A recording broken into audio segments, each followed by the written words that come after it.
ছাত্ৰ-ছাত্ৰীসকল তোমালোকক মোৰ চেনেললৈ স্বাগতম জনাইছো। আজি তোমালোকৰ বাবে মই লৈ আহিছো BA ছেকেণ্ড চেমৰ স্কিল পেপাৰ মৌখিক সংস্কৃতি আৰু মৌখিক ইতিহাস পেপাৰখনৰ ৩ নম্বৰ চেপ্টাৰটো তাৰ কেইটামান ইম্পৰ্টেণ্ট কুৱেশ্যন এনচাৰ।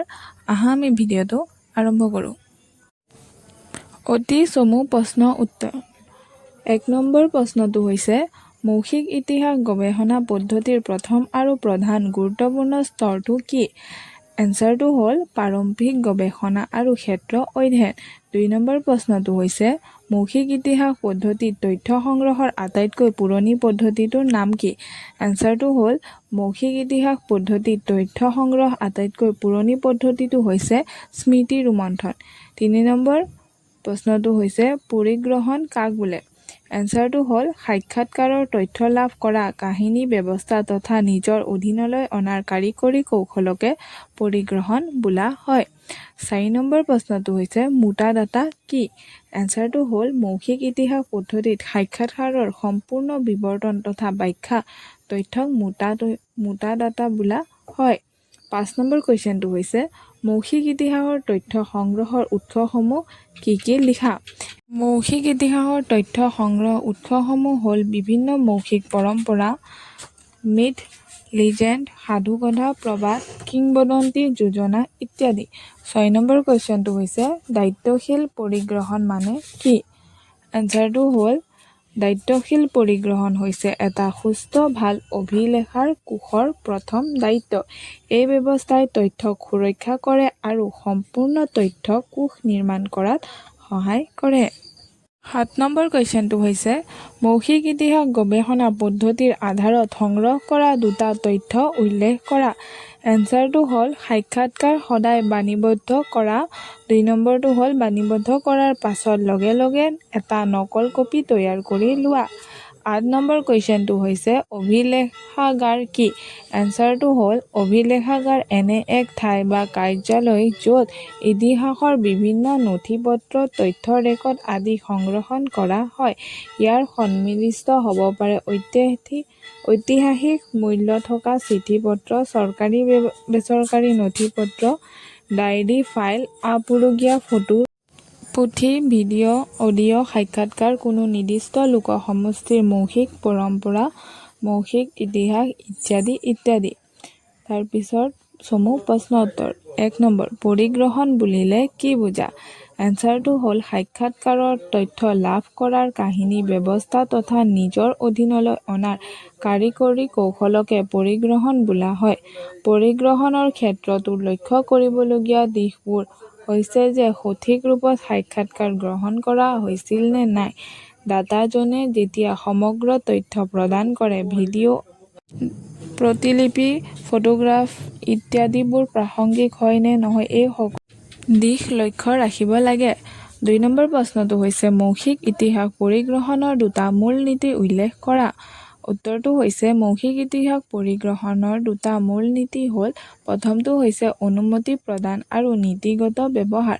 মৌখিক ইতিহাস কোনে ব্যৱহাৰ কৰিব আৰু কি ক্ষেত্ৰত কেনেকৈ ব্যৱহাৰ কৰিব এই দুটা হৈছে মূল কথা। ২ নম্বৰ পইণ্টটো হৈছে প্ৰতিলিপিকৰণ আৰু ভিডিঅ'কৰণ। প্ৰতিলিপিকৰণ আৰু ভিডিঅ'কৰণে মৌখিক ইতিহাসৰ কিছুমান সুপ্ত দিশ নতুনকৈ উদ্ভাৱন কৰিব পাৰে। লগতে পৰিবহণ ব্যৱস্থাৰ বাবে সাক্ষাৎকাৰসমূহ দ্বিতীয় বা তৃতীয় পক্ষই সম্পূৰ্ণ লিখিত ৰূপত বিচাৰিব পাৰে। ৩ নম্বৰ প্ৰশ্নটো হৈছে মৌখিক ইতিহাস গৱেষণাক কেইটা ভাগত ভাগ কৰিব পাৰি আৰু কি কি? উত্তৰটো হ'ল মৌখিক ইতিহাস গৱেষণাক ৪টা ভাগত ভাগ কৰিব পাৰি। সেয়া হ'ল প্ৰথমটো হৈছে সাহিত্যৰ অধ্যয়ন আৰু নথি সংগ্ৰহ। ২ নম্বৰটো হৈছে জীৱনমূলক নথি-পত্ৰ। ৩ নম্বৰটো হৈছে ঐতিহাসিক নথি-পত্ৰ আৰু জীৱনমূলক নথি-পত্ৰ আৰু ৪ নম্বৰটো হৈছে সমল বিষয়ে ব্যক্তিৰ লগত যোগাযোগ। ৪ নম্বৰ প্ৰশ্নটো হৈছে গৱেষণা কি? উত্তৰটো হ'ল মানৱ জাতিৰ উন্নয়নৰ ক্ষেত্ৰত গৱেষণা কাৰ্যই এক বিশেষ অৰিহণা যোগাই আহিছে।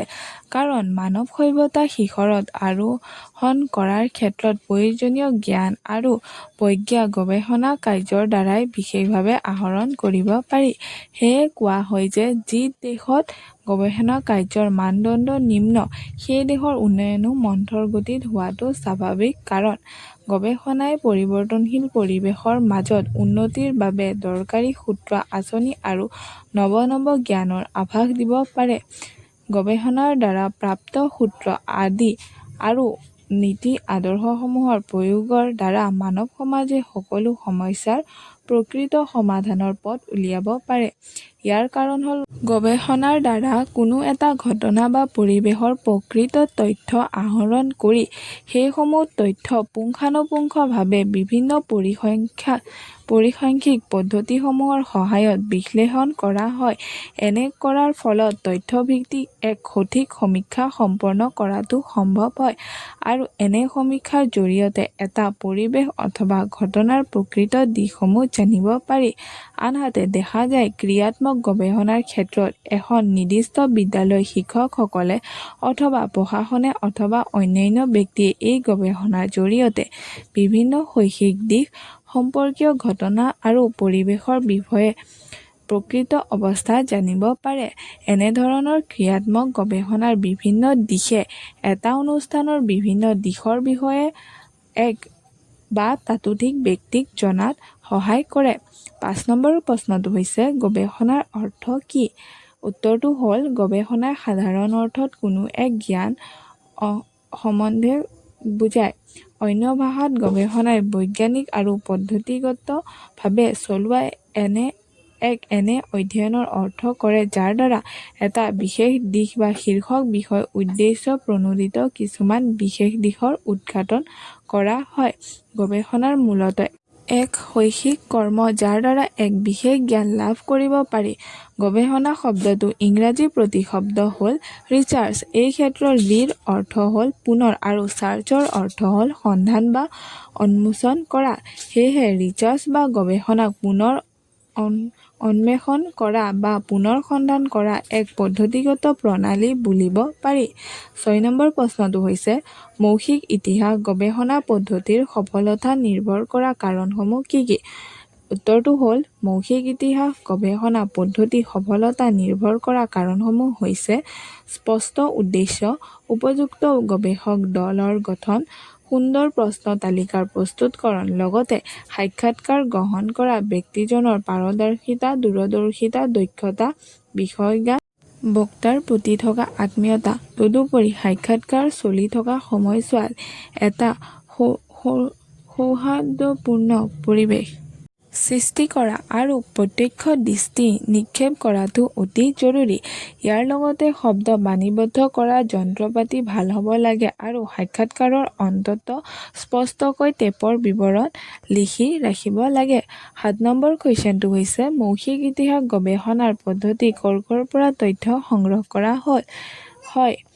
উত্তৰটো হ'ল মৌখিক ইতিহাস পদ্ধতিত তথ্য সংগ্ৰহ কৰা হয় বিভিন্ন বাতৰি, উৰাবাতৰি, চাক্ষুষ অভিজ্ঞতাকাৰীসকলৰ বৰ্ণনা, অভিজ্ঞতাসম্পন্ন লোকৰ দৃষ্টিভংগী, সপোন, বিভিন্ন কিতাপ-পত্ৰ, ফটোগ্ৰাফ আদিৰ জৰিয়তে। তদুপৰি বিভিন্ন মৌখিক পৰম্পৰা যেনে মিথ, কিংবদন্তি, সাধুকথা, প্ৰবাদ, যোজনা আদিৰ পৰাও কেতিয়াবা মৌখিক ইতিহাসৰ তথ্য সংগ্ৰহ কৰা হয়। ৮ নম্বৰ কুৱেশ্যনটো হৈছে মৌখিক ইতিহাস গৱেষণা পদ্ধতিত খচৰা প্ৰস্তুত বুলিলে কি বুজা? উত্তৰটো হ'ল প্ৰাৰম্ভিক গৱেষণাৰ সকলো পৰ্যায়ৰ অন্তত পৰৱৰ্তী পৰ্যায়ৰ আলোচনাৰ বাবে এটা খচৰা প্ৰস্তুত কৰিব লাগে। এই খচৰা সাক্ষাৎকাৰত ব্যৱহাৰ হ'বলগীয়া সকলোবোৰ বিষয় আৰু বিষয়ৰ লগত জড়িত সমল ব্যক্তিৰ নাম ক্ৰম অনুসৰি সজাই ল'ব লাগে। প্ৰতিটো বিষয় আৰু সমল ব্যক্তিৰ সাক্ষাৎকাৰ পৃথকে পৃথকে তৈয়াৰ কৰিব লাগে। এই খচৰাৰ লগত প্ৰত্যেক বিষয় সমল ব্যক্তিৰ লগত ব্যক্তিগত ৰূপত সংৰক্ষিত হৈ থকা যিকোনো ধৰণৰ চিঠি-পত্ৰ, ফটোগ্ৰাফ, যোগাযোগৰ আধাৰ, বাতৰি কাকতৰ শিৰোনাম ইত্যাদি যিবোৰ গৱেষণাৰ বিষয়বস্তুৰ লগত পোনপটীয়া নাইবা আওপকীয়াকৈ হ'লেও সংযোগ থাকে বা আছে, এই সকলোবোৰ তথ্যৰ উৎস হিচাপে খচৰাত লিপিবদ্ধ কৰি ৰাখিব লাগে। ৯ নম্বৰ কুৱেশ্যনটো হৈছে সাক্ষাৎকাৰ কি? উত্তৰটো হ'ল সাক্ষাৎকাৰৰ সৈতে গৱেষকে উত্তৰ দিওঁতা ব্যক্তিৰ সৈতে মুখামুখি হৈ মৌখিকভাৱে প্ৰশ্ন কৰা আৰু উত্তৰ দিওঁতাই মৌখিকভাৱে উত্তৰ প্ৰদান কৰাৰ জৰিয়তে তথ্য সংগ্ৰহ কৰা পদ্ধতি। মানৱ আচৰণৰ ওপৰত কৰা গৱেষণাৰ ক্ষেত্ৰত সাক্ষাৎকাৰ অতি বহুলভাৱে ব্যৱহাৰ হোৱা তথ্য সংগ্ৰহ পদ্ধতি। সাক্ষাৎকাৰ এবিধ প্ৰত্যক্ষ তথ্য সংগ্ৰহ পদ্ধতি। পি.ভি. য়ঙৰ মতে সাক্ষাৎকাৰক এটা সুশৃংখল পদ্ধতি যিটোৰ জৰিয়তে এজন ব্যক্তিয়ে আন এজন তুলনামূলক অচিনাকি ব্যক্তিৰ জীৱন কল্পনাপ্ৰৱণভাৱে কম বেছি পৰিমাণে প্ৰৱেশ কৰে। 10 নম্বৰ কুৱেশ্যনটো হৈছে সাক্ষাৎকাৰৰ উদ্দেশ্য কি? উত্তৰটো হ'ল সাক্ষাৎকাৰৰ বিভিন্ন উদ্দেশ্যসমূহ উল্লেখ কৰা হ'ল। প্ৰথমটো হৈছে সাক্ষাৎকাৰৰ দ্বাৰা আলোচনা কৰা ব্যক্তিসকলৰ আচৰণ, মনোভাৱ আৰু চিন্তাধাৰাৰ বিশেষকৈ অধ্যয়নৰ বিষয়টো সংস্পৰ্শত জানিব পাৰি। 2 নম্বৰ পইণ্টটো হৈছে সাক্ষাৎকাৰৰ দ্বাৰা বহুতো গৱেষণা সম্পৰ্কীয় তথ্য আহৰণ কৰিব পাৰি। 3 নম্বৰ পইণ্টটো হৈছে সাক্ষাৎকাৰে গৱেষণাৰ প্ৰকল্প গঠনত সহায় কৰে কাৰণ প্ৰকল্প গঠনৰ বাবে কিছু জ্ঞান আৰু অভিজ্ঞতাৰ প্ৰয়োজন যিসমূহ সাক্ষাৎকাৰৰ জৰিয়তে লাভ কৰিব পাৰি। 3 নম্বৰ পইণ্টটো হৈছে সাক্ষাৎকাৰৰ দ্বাৰা বহুতো নজনা কথা পোহৰলৈ আনিব পাৰি। 3 নম্বৰ পইণ্টটো হৈছে সাক্ষাৎকাৰৰ অন্য এক প্ৰয়োজনীয় উদ্দেশ্য হ'ল ই গৱেষণাৰ কৌশল উন্নত কৰাত আৰু অন্য ভাল কৌশল উদ্ভাৱন কৰাত অৰিহণা যোগায়। 11 নম্বৰ প্ৰশ্নটো হৈছে সাক্ষাৎকাৰৰ সুবিধাসমূহ কি কি? উত্তৰটো হ'ল সাক্ষাৎকাৰৰ সুবিধাসমূহ তলত উল্লেখ কৰা হ'ল। 1 নম্বৰটো হৈছে সাক্ষাৎকাৰৰ জৰিয়তে প্ৰত্যক্ষভাৱে আৰু ব্যক্তিগতভাৱে মুখামুখি হৈ উত্তৰসমূহ বা তথ্যসমূহ সংগ্ৰহ কৰা হয়, সেয়েহে এই তথ্যসমূহ নিৰ্ভৰযোগ্য অধিক। 2 নম্বৰ পইণ্টটো হৈছে যিসমূহ ঘটনা বা পৰিস্থিতি পৰ্যবেক্ষণৰ বাবে মুক্ত নহয় তাৰ বিষয়ে সাক্ষাৎকাৰৰ জৰিয়তে জানিব পাৰি। 3 নম্বৰ পইণ্টটো হৈছে কিছুমান অদৃশ্য বিষয় বা দিশ যেনে চিন্তাধাৰা, ভাৱনা, মতামত, প্ৰতিক্ৰিয়া আদি সাক্ষাৎকাৰৰ জৰিয়তে জানিব পাৰি। 3 নম্বৰ পইণ্টটো হৈছে অতীতৰ ঘটনা আদিৰ বিষয়ে জানি তথ্য সংগ্ৰহ কৰিবলৈ সাক্ষাৎকাৰ অতি উপযুক্ত। 5 নম্বৰ পইণ্টটো হৈছে আভ্যন্তৰীণ বিষয়সমূহ সাক্ষাৎকাৰৰ ভাগ কৰি জানিব পাৰি। 6 নম্বৰ পইণ্টটো হৈছে ভৱিষ্যত আৰু বৰ্তমান পৰিস্থিতিৰ মাজত থকা সম্পৰ্ক, পাৰ্থক্য, প্ৰভাৱ আদি সাক্ষাৎকাৰৰ জৰিয়তে পোহৰলৈ আনিব পাৰি। 7 নম্বৰ পইণ্টটো হৈছে সাক্ষাৎকাৰৰ সময়ত তথ্যসমূহ জনাৰ অনেক বাধা আঁতৰ কৰিব পাৰি কিন্তু সাক্ষাৎকাৰীজনৰ লগত যদিও উত্তৰ দিওঁতাজনৰ মন মিল আৰু আচাৰ ব্যৱহাৰ ভাল হয় তেন্তে বহুতো বাধা আঁতৰি অনেক তথ্য, জ্ঞান, অভিজ্ঞতা লেনদেন। 8 নম্বৰ পইণ্টটো হৈছে উত্তৰ দিওঁতাৰ বহুতো উত্তৰ আৰু তথ্য তেওঁৰ বিপৰীত প্ৰশ্ন সুধি বা সেইসমূহৰ সত্যতা নিৰূপণো সাক্ষাৎকাৰত কৰিব পাৰি। 9 নম্বৰ পইণ্টটো হৈছে সাক্ষাৎকাৰ তথ্য সংগ্ৰহ পদ্ধতি হিচাপে অতি নমনীয় যেনে পৰিস্থিতি অনুসৰি সালসলনি কৰি গৱেষণাৰ উদ্দেশ্য সফল কৰিব পাৰি। 10 নম্বৰ পইণ্টটো হৈছে ব্যক্তিগত সাক্ষাৎকাৰক দুজন ব্যক্তিৰ আন্তৰিকতা বৃদ্ধিয়ে বহুতো দিশ উদ্ভাৱন ঘটায় আৰু গৱেষণাৰ ক্ষেত্ৰত অনেক বৰঙনি আগবঢ়াব পাৰে। ধন্যবাদ।